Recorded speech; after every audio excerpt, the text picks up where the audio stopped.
Hey, so real quick, this is the first video that I've recorded in a while, and I left my good mic at home. So if the audio quality is inconsistent, sorry. Anyway, enjoy.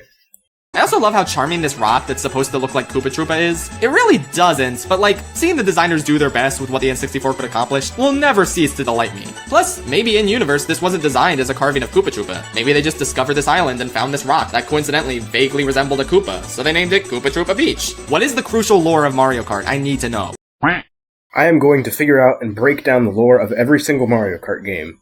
Why would I do this to myself? I don't know, man, it's funny. So yeah, I'm going to go through the entire Mario Kart series and find out the lore of every single game.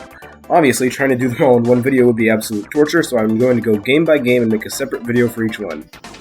Also, I'm probably going to need to make 2 videos straight deluxe, because by the time that game finishes, it is going to be absolutely massive, and that would take like an hour-long video. I don't want to make an hour-long video. I'm also only going to be counting the versus courses and games canon to the series. This means no battle mode, no tour, no arcade games, and no Mario Kart Live. I'm also going to count Mario Kart 8 and Mario Kart 8 Deluxe as the same game because I don't feel right talking about the DLC separately from the main game, and also it will be absolutely pointless and pretty ridiculous. All in all, that leaves us with 9 videos to make. 1 for Super, 64, Circuit, Double Dash, DS, Wii, 7, and then 2 for 8 Deluxe. I regret this already. So Super Mario Kart. This game has 20 tracks and will probably be one of the easiest ones for us to tackle lore-wise. Believe me, once this gets to DS and most retro tracks, this is complicated fast. We might as well just enjoy the small games with only 4 gups while we still can, because by the end of this I will seriously be questioning my sanity. But here everything is pretty straightforward and easy to understand. Well, as easy to understand as a game with literally no lore being explained, the lore of...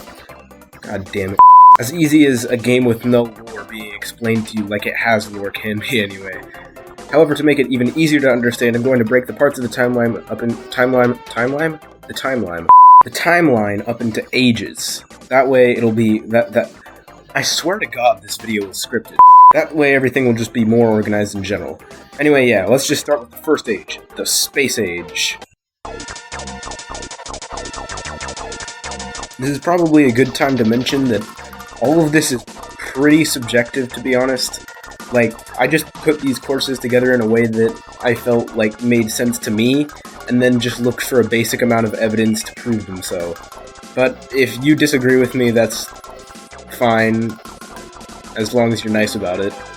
Anyway, this part of the timeline is fairly easy to understand. It only contains 1 track, that being Rainbow Road. I know that seems backwards because Rainbow Road seems so futuristic compared to other tracks, but unlike the other Rainbow Roads that we see in the other games, we actually don't see any signs of civilization or technology in this one. We have these thwomps, which you can probably assume have always been here. These thwomps are a kind of sentient meteor, as it seems, or at least as it seems according to the headcanon that I made up, and for who knows how long it appears that they've been trying to destroy this track, but to no avail. That is, until... This sector of the timeline is a little bit larger than what we discussed before. It contains all 3 Bowser castles. Note that they are called Bowser Castle and not Bowser's Castle, which isn't important but kind of funny, and the Ghost Valleys. Let's start with the Bowser Castles first. These ones actually happen in a certain order on the timeline, going in the order of Bowser Castle 3, Bowser Castle 2, and then Bowser Castle 1. This is because if you look at these in this order, there is noticeably less lava in each version. I'll explain why that's important in a second, but first I should probably explain why these take place here. See, the Thwomps had spent all this time wearing away at the Rainbow Road. As far as we know, this road contained all of the early inhabitants of the Mushroom Kingdom, because they were not there previously, and evidence is shown in numerous Mario games that Mario and friends can in fact survive in space. So once the Thwomps finally managed to make a dent into it, all the inhabitants fell onto the planet where the Mushroom Kingdom is in the present day. It's important for me to clarify that by the present day, I mean the present day in the Mario world. Mario and friends do not actually exist. Do not sue me. Unfortunately, at the time they landed, what we now know as the Mushroom Kingdom was a yeah, I said that right the first time. Why did I correct myself? A fiery wasteland, due to the events of the dinosaur extinction, which happened as a result of the Thwomps crashing into Earth. They actually crashed so hard that they broke open the Earth's surface and released molten lava everywhere. Somehow one of these dinosaurs managed to survive, that being Bowser. You might ask, wasn't Yoshi a dinosaur? But the Yoshis were up there in space with all the other soon-to-be inhabitants of the Mushroom Kingdom, so by Earth's definition, no, they do not count. Why is this so? Because I said so. Additionally, as we can clearly see in Mario Odyssey, the map of the planet Mario and friends inhabit is very similar to our very own Earth, so it's plausible to believe that all the events that would have taken place on Earth were taking place here too, and would have continued doing so if not for the Thwomps, who caused the extinction early, as well as keeping one dinosaur alive. Anyway, these Thwomps taught Bowser their ways of sentience. Why did I write that in the script? What does that mean? They taught Bowser how to be alive. Anyway, yeah, they taught him what they knew, and eventually both of the Thwomps and Bowser managed to evolve.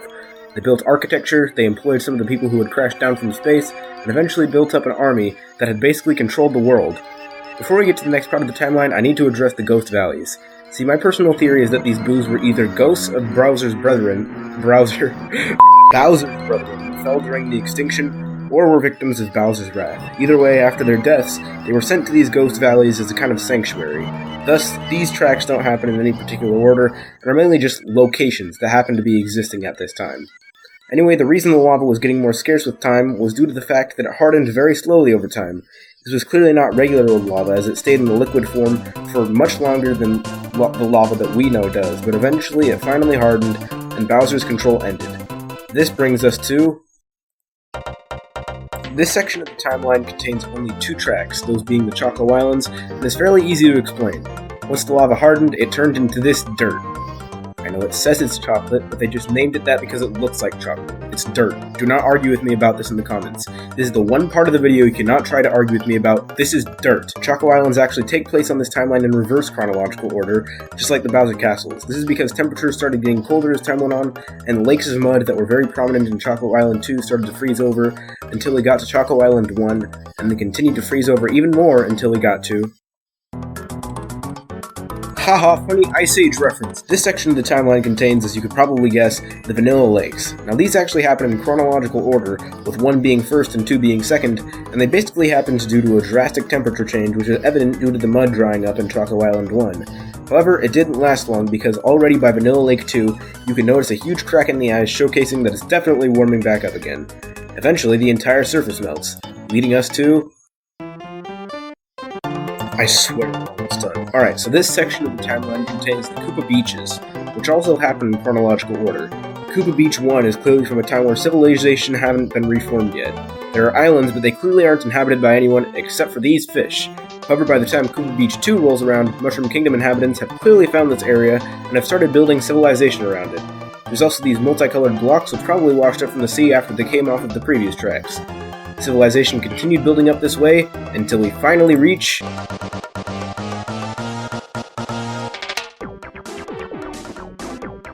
This is by far the largest age, but also definitely the easiest to explain out of all of them.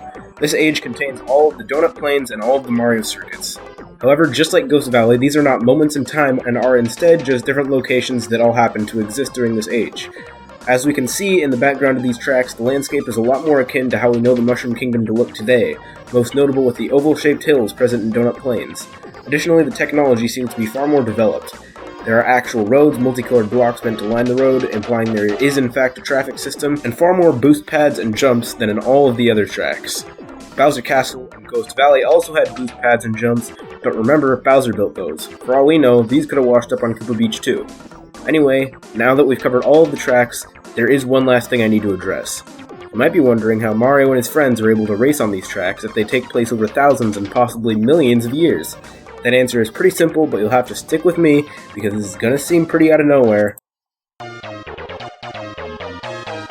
Please don't click off the video. I know this is a big leap, but let me explain. See, I think that the very game interface that you use to play the game is actually a time-traveling interface, at least from the point of view of the racers.